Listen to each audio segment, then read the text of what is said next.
Hey guys, welcome to Pursuit Vidya. Today we discuss about that English education policy in colonial India.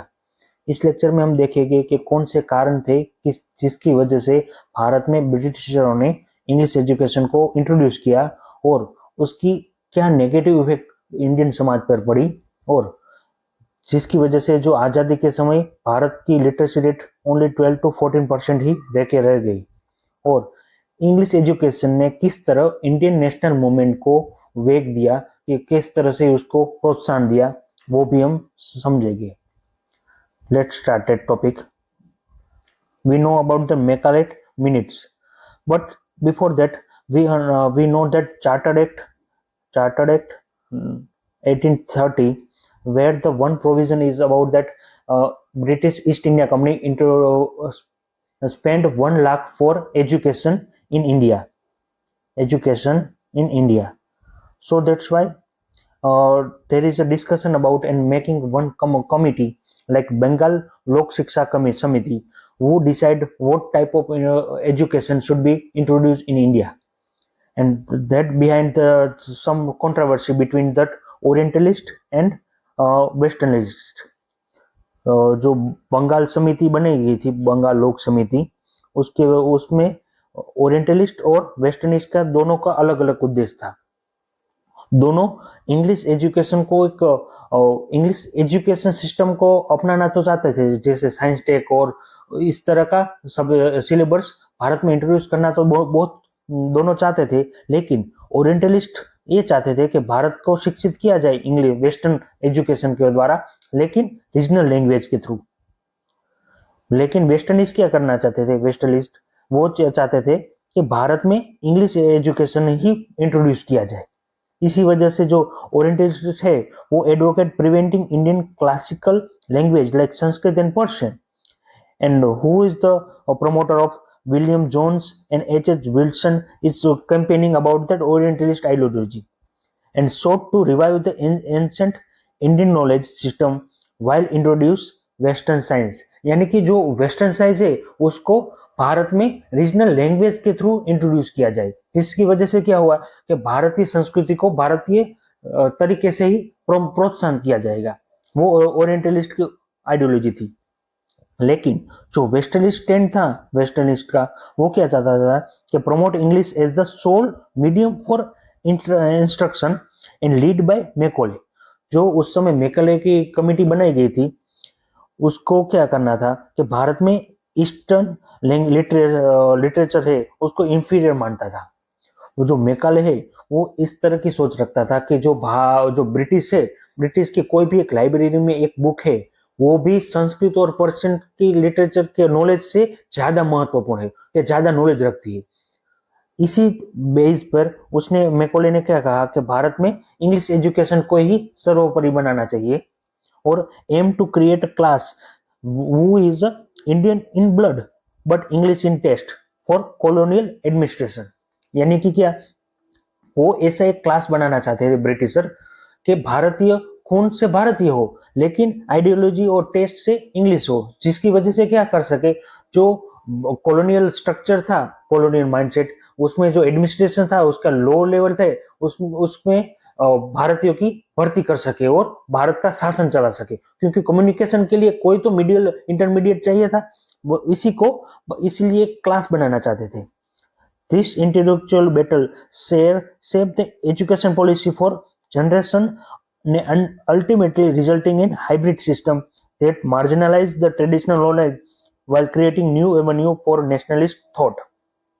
यानी कि क्या हुआ इससे कि भारत में जो एक हाइब्रिड मॉडल अपनाया गया और इससे जो ट्रेडिशनल नॉलेज था उसको रोक दिया गया, जिसकी वजह से जो इंडियन कल्चर था उसकी कनेक्टिविटी जो जनरेशन टू जनरेशन पास होती थी वो खत्म हो गई और भारतीय कल्चर को दबाया गया। इसी वजह से मैकॉलेज मिनट को इंट्रोड्यूस किया गया। उसमें क्या था, जो चार्टर्ड एक्ट 1813 था उसमें एजुकेशन के लिए 1 लाख तो प्रोत्साहन के लिए भेजे गए थे, लेकिन जो चार्टर्ड एक्ट 1833 था उसमें क्या किया गया था, एक सेंट्रल अथॉरिटी बनाई गई थी और उसी के चलते विलियम बेंटिक जो भारत का प्रथम गवर्नर जनरल था उसकी अपॉइंटमेंट की गई थी 1800 28 में। वो कौन सी आइडियोलॉजी रखता था? वो वेस्टर्निश आइडियोलॉजी रखता था। और उसी ने 1834 में गवर्नर जनरल की परिषद में मैकॉले को as a law minister appoint किया था। और मैकॉले को जो बंगाल लोक शिक्षा समिति है उसका हेड भी मैकॉले को बनाया गया और उसी के अंतर्गत मैकॉले मिनट बनाया गया। वो advocate the English as the language of instruction and aim to create a interpret between us and millions we govern. यानी कि क्या गया कि भारतीय और अंग्रेजों के बीच एक इंटरमीडिएटर के रोल अपना सके, इस तरह का एक मास क्रिएट करना था, वही कारण था। और आगे चलकर जो वुड डिस्पैच हुआ वो create a comprehensive education system for primary school to university and establish the department of public instruction in province. And after that first university Kolkata, Bombay and Madras University founded and modeled after the London University। यानी कि जो western curriculum था London का, वही curriculum Bharat में अपनाया गया। यानी कि जो भारत में गुरुकुल परंपरा और इस तरह से मदरसा के चल रहा था, उसके बदले जो लंदन करिकुलम था, जो पीरियड आते हैं, जो अभी हम स्कूल में देखें ना, तो जो एक 40 मिनट का 50 मिनट का एक पीरियड होता है, उसके बाद दूसरा लेक्चर। जो करिकुलम का जो सिस्टम है वो लंदन में चल रही थी, उसी को भारत में अप्लाई किया गया। एंड न्यू इंडियन एलाइट, यानी कि क्या किया कि English education create western oriented professional class and graduate field lower administration position and become the cultural intermediate. जिसकी बात मैंने की, लोअर एडमिनिस्ट्रेशन पोजीशन के लिए एक मास की जरूरत थी ब्रिटिशर को, वैसी को इसीलिए इंग्लिश का इंट्रोड्यूस किया गया। और जो इंडस्ट्रियल फेज चल रहा है, जिसकी बात हम कर रहे हैं, उसी की डिमांड क्या थी कि भारत में एक तरह से एक स्ट्रक्चरल चेंज किया जा सके एंड भारत में ब्रिटिश वस्तुओं को भेजना था, इसकी मार्केट बनानी थी। तो इंग्लिश एजुकेशन वाली जो पॉपुलेशन बनेगी वो ब्रिटिश माल खरीदेगी, क्योंकि क्या है, अगर कोई लैंग्वेज कोई कल्चर को अपनाता है, इसी के साथ उसकी चीजों को भी अपनाता है। अभी हम देखते हैं कि कोई भी ट्रेंड यूएस में यूरोप में चलता है तो भारत और कई देशों में उसका ट्रेंड चलता है। वही कारण है कि उसकी कई चीजों को इंपोर्ट किया जाता है। वही एक कारण है कि इंग्लिश एजुकेशन को प्रमोट किया गया और क्रिश्चियन मिनिस्ट्री द्वारा भी इंग्लिश को प्रोत्साहन दिया गया, क्योंकि वो धर्म है तो उसको भी इंट्रोड्यूस करना था। Now we look at that Macaulay's minute reshaping the Indian education. The key argument about that, the dismiss the Sanskrit and Arabic literature as the inferior to European knowledge and claim oneself of European book surpass the all Oriental literature।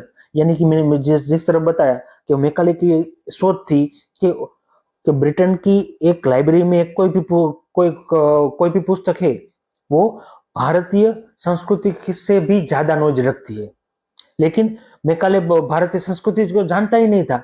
इसी वजह से जो Macaulay ने minute बनाई वो एक तरह से भेदभावपूर्ण थी। And strategic purpose about that, it aim to create a class of cultural interpreted to loyal to British interest. यानी कि जो ब्रिटिश इंटरेस्ट है उसको लॉयल रह सके, इस तरह का एक मास क्रिएट करना था। And in which the Indian would spend the Western ideology through Indian society। And now the implementation how किस तरह के किया गया, क्योंकि इंग्लिश एजुकेशन तो एक्सपेंसिव थिंग्स है, तो इसलिए जो चीज अपनेगी उसको क्या कहते हैं, डाउनवर्ड फिल्ट्रेशन थियरी। यानी कि क्या किया गया कि भारत में जो एजुकेशन को इंट्रोड्यूस किया गया वो डाउनवर्ड फिल्ट्रेशन थियरी के तरह से किया गया कि वो ब्रिटिशरों ने क्या किया, फंड की कमी थी और उसको भारत को एजुकेट करना तो नहीं था, उसका उद्देश्य तो क्या था, लोकल जो लोअर एडमिनिस्ट्रेशन है उसमें भारत को शामिल कर सके। इसलिए इस एक मॉडल अपनाया गया जिसको डाउन फिल्टर थियरी कहा गया। उसने क्या किया, एक ऊपर जो टॉप क्लास है पीपल उसको इंग्लिश एजुकेशन दिया जाएगा और वो भारत के लोअर लेवल पर एजुकेशन देंगे, उस तरह की सोच रख के अपनाई गई। जिससे क्या होगा, दो तरह काम होगा। एक तो भारत में एक मार्केट तो बनेगा और इंग्लिश के एडवोकेसी के लिए पीपल भी मिल जाएंगे, और जो एजुकेशन का जो कॉस्ट है वो भी कम हो जाएगा, जिसकी वजह से क्या हुआ कि लो लेवल पे लिटरेसी रेट घट गई। और यही कारण है कि भारत में जो आजादी के समय 12% लिटरेसी रेट था, वो इसका मेन कारण ही डाउनवर्ड फिल्ट्रेशन थी रही थी। लेकिन इसका एक फायदा भी हुआ। कैसे? तो किस तरह का फायदा कि जो डाउनवर्ड फिल्ट्रेशन थियरी के लिए जो ब्रिटिशरों ने ऊपरवर्ड के जो लोग हैं उसको एजुकेट किया थोड़े से पीपल को, लेकिन वो जो इंट्रोड्यूस हुआ उसमें क्या हुआ, जो लिबर्टी है एंड इक्वालिटी है, इस तरह की वैल्यू भी इनकल्टिकेट की गई, जिसकी वजह से क्या हुआ, जो कम मुट्ठी पर लोग हैं वो इंग्लिश एजुकेशन से वेस्टर्न आइडियोलॉजी समझ सके और लिबर्टी और इक्वालिटी का पर्पस भी समझ सके। और इसकी वजह से क्या किया उसने, जो नेशनल मूवमेंट की जो आरंभिक शुरुआत की थी, जो दादा साहब आम्बेडकर, दादा तिलक तिलक नहीं, लेकिन वो बाद में इन्हीं मुट्ठी भर लोगों ने भारत की इंडियन नेशनल मूवमेंट की जो शुरुआत की, जो कांग्रेस का मॉडरेट फेज था उसका लीडरशिप इन मुट्ठी भर लोगों के वजह से ही हुआ, जो आगे चल के इंडियन नेशनल मूवमेंट में भाग दिया। Now the long term impact is the create the downward creating enduring the linguistic division between the elite and masses, ironically provide tool for nationalist resistance through exposed to liberal idea, जिसकी बात मैंने की। Now we understand that during the industrial phase there is a demand about that exporting the raw material and import of final good in India from the British. So that's why he make the infrastructure and technological changes. So that's why he make the railway. The first passenger railway line opened in 1853 between the Bombay and Thane, and by 1857 the hundreds of miles of track had been laid, and primarily connecting the production area to port, and expanded resource and extraction and troops movement. यानी कि क्या किया गया, जो railway का use हुआ, अभी भी जो भी इंडस्ट्रियलाइजेशन हुआ उसके पीछे रेलवे का इंपॉर्टेंस ज्यादा है। जैसे जर्मनी हो या रशिया हो, उसमें भी इंडस्ट्रियलाइजेशन हुआ ना, उसके पीछे एक कारण था रेलवे का development second third industrial revolution के लिए। लेकिन भारत में उसकी उल्टी चीज हुई।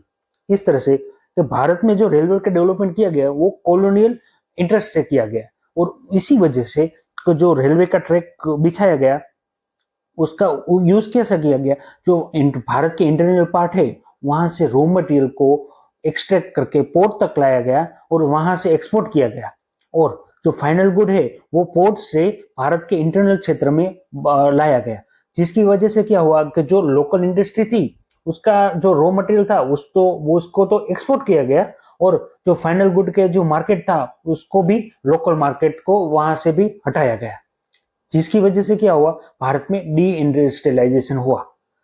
और दूसरी बात यह है कि जब भी रेलवे का डेवलपमेंट होता है तो उसके साथ स्टील मैन्युफैक्चरिंग और इस तरह की कई इंडस्ट्री का डेवलपमेंट होता है। लेकिन भारत में रेलवे का डेवलपमेंट के साथ क्या किया गया कि जो भी ट्रैक था और मशीनरी थी वो इंपोर्ट की गई ब्रिटिश से, न कि भारत में ही डेवलप की गई। लेकिन इससे भारत के इंडस्ट्री रेलवे की कॉस्ट ज्यादा आई। लेकिन कॉलोनियल इंटरेस्ट किस तरह से फुलफिल किए गए, भारत ने वहां पे जो इन्वेस्ट की रेलवे के डेवलपमेंट में, जो प्राइवेट पूंजी थी उसका मेन रोल था, और उसमें भी 5% की गारंटी दी गई, यानी कि 5% का रिटर्न प्रॉफिट दिया गया ब्रिटिश कंपनी को। यानी कि जो मर्केंटाइलिस्ट फेज था वहां से भारत में से जो रिसोर्स लेके गए थे और इंडस्ट्रियलाइजेशन हुआ, उसकी जो पूंजी थी उसको निवेश कहाँ गया गया रेलवे और रोड डेवलपमेंट में। और इसी के चलते जो 5% जैसी हाई कॉस्ट का जो चार्ज था वो भी भारतीय टैक्स पेयर पर लगाया गया, जिसकी वजह से डी इंडस्ट्रियलाइजेशन में रेलवे की एक इंपॉर्टेंट भूमिका रही। लेकिन और 1857 में जो रिवोल्ट हुआ उसको भी दबाने में रेलवे की भूमिका रही कि किस तरह से जो ट्रूप्स का मूवमेंट था वो रेलवे के द्वारा किया गया। And along with that road construction is happened like grand truck road had been and this network facilitated inland transportation of goods for remote area to make market and ports and strategic in the colonial trade system. And along with that, telegram installation help, and it also suppressed the first revolt. And port modernization, it's done. Now the social and cultural impact about from the industrial phase. We already discussed about educational reform, the Lord Mayo College introduced, and along with that, new institution like Calcutta Medical College replaced the traditional learning system and producing Western education in India often disconnected from their culture. यानी कि भारतीय culture को disconnect किया गया और भारतीय संस्कृति का जो परंपरागत एजुकेशन सिस्टम थी उसको दूर करके वेस्टर्न एजुकेशन सिस्टम लगाया गया. एंड कल्चरल ट्रांसफॉर्मेशन यानी कि ब्रिटिश इन्फ्लुएंस के अंतर्गत जो एलाइट इंडियन लाइफस्टाइल अपनाई गई and undermine the traditional knowledge. And Bharat में राजा राममोहन राय जैसे रिफॉर्मर थे, उसने भी वेस्टर्न आइडिया और इंडियन आइडिया को मिक्स करके भारत में अपने आधुनिक विचार रखे और पुनः जागरण की स्थापना की. वो एक पॉजिटिव इफेक्ट है, पर लेकिन वो भी ब्रिटिश इंटरेस्ट को सर्व कर रहा था, जिसकी वजह से क्या गया कि राजा राममोहन राय के अंतर्गत सती प्रथा की जो उन्मूलन किए गए वो ब्रिटिश, इसलिए ब्रिटिश ने कानून भी बनाए, जिसकी बात हम रिफॉर्म सोशल रिलीजियस रिफॉर्म में करेंगे. And now new printing press enable the newspaper in multi language. यानी कि जो प्रिंटिंग प्रेस के टेक्नोलॉजी भारत में लाई गई ब्रिटिश के द्वारा, उसमें भी भारतीयों ने मल्टी लैंग्वेज का यूज करके भारत में भारत के एक क्षेत्र को दूसरे क्षेत्र के कनेक्ट किया गया, और जिसकी वजह से जो 1857 का विद्रोह हुआ और नेशनल मूवमेंट चली, उसमें भी प्रिंट का मेन रोल था. And urban centre become the cultural melting pot, yet the British policy often portrait Indian tradition as the backward and creating identity conflict among the educated Indians. यानी कि क्या गया, भारत में इंग्लिश एजुकेशन तो लाया गया, लेकिन भारतीयों को भारत में भले ब्रिटिश के सामने वो सक्षम हो गए और मॉडर्न विचार रखते थे, लेकिन ब्रिटिशर उसको हिंद भावना से ही देख रहे थे और नस्लीय भेदभाव उसके साथ ही किया गया, जिसकी वजह से डबल स्टैंडर्ड अपनाए गए. उसने एजुकेट तो किया, लेकिन उसको स्टेटस नहीं दिया गया. और जिस तरह से इंडियन को भारत में कई जगह पर प्रवेश भी बाधित किए गए, जैसे दिखते हैं कई जगह प्लेट में टेबल लिखाए थे कि dogs and Indians are not allowed. वो एक तरह से नस्ली भेदभाव दिखा रहा है. And British policy make the social stratification like economic policy widen the wealth gap. मैंने बताया कि लैंडलॉर्ड को ज्यादा शक्ति दी गई, जिससे रिसोर्स और लैंडलॉर्ड और मर्चेंट के पास चले गए. And wild harming the craft people and small farmer. New tax system will be created and absent the landlord charging high rate. And while British factory goods devastated the local craft, जिसकी चर्चा हमने की.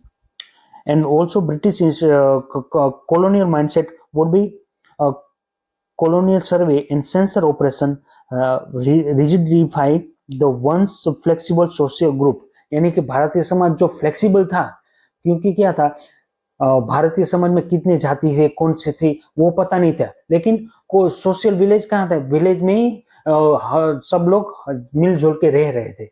लेकिन British ने क्या किया, censorship operation के द्वारा भारत के समाज को डिवीजन किया गया कास्ट के द्वारा, जिससे अनइक्वालिटी दिखाई गई.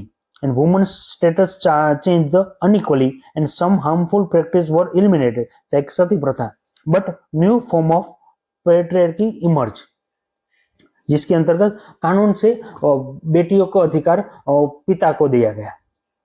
And then there one of the important thing is that the liberalism versus utilism thinking during the industrial phase. यानी कि जो भी कोई भी फेज है, उसके पीछे वो एक थिंकर चल रहा था, तो उसके प्रभाव होता है.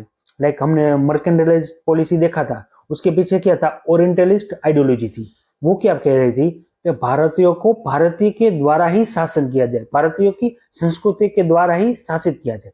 लेकिन अब इंडस्ट्रियल फेज है, उसकी डिमांड अलग है. और उसको प्रोत्साहन कौन दे रहा था? Liberalism and utilitarianism. इसमें लिबरलिज्म ये कह रहा था कि he advocate about the individual right and freedom and support the limited on government interference and campaigning about the religious tolerance and free press।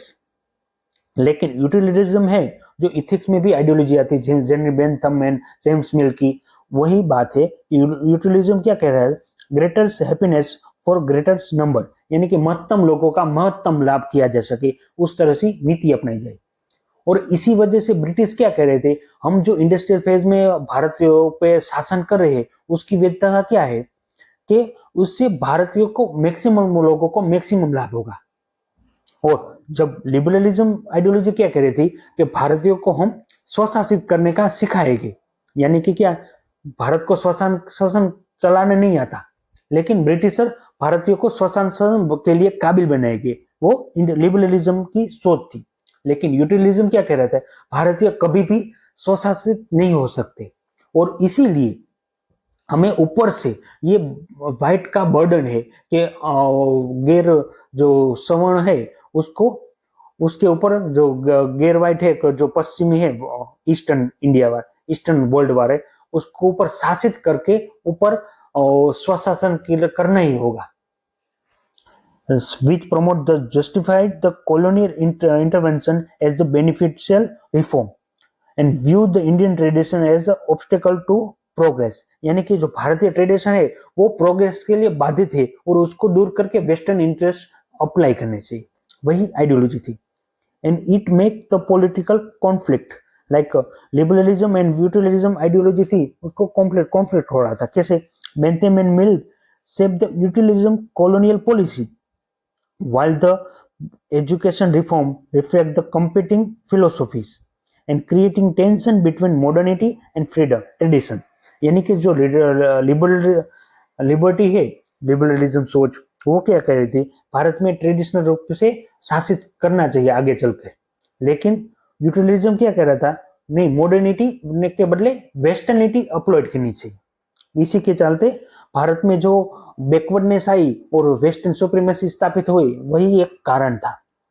And legacy the influence the Indian intellectual resistance and the spark the national critics of imperial justification and the shape post colonial Indian political thought, जिसकी चर्चा की। अब rebellion आए गए, क्योंकि जो industrial phase है उसमें भारत के समाज में ज्यादा से ज्यादा चेंज किए गए, न कि सिर्फ पॉलिटिकल, लेकिन economical, social and cultural. So that's why the resistance will be created, and that will be shown as the 1857 first war of independence। We will discuss in next lecture। If you have like video, share and subscribe, and you joined the telegram channel which I put in description box, so that's why you can get a regular update, and I will put a PYQ in this telegram channel। Thank you।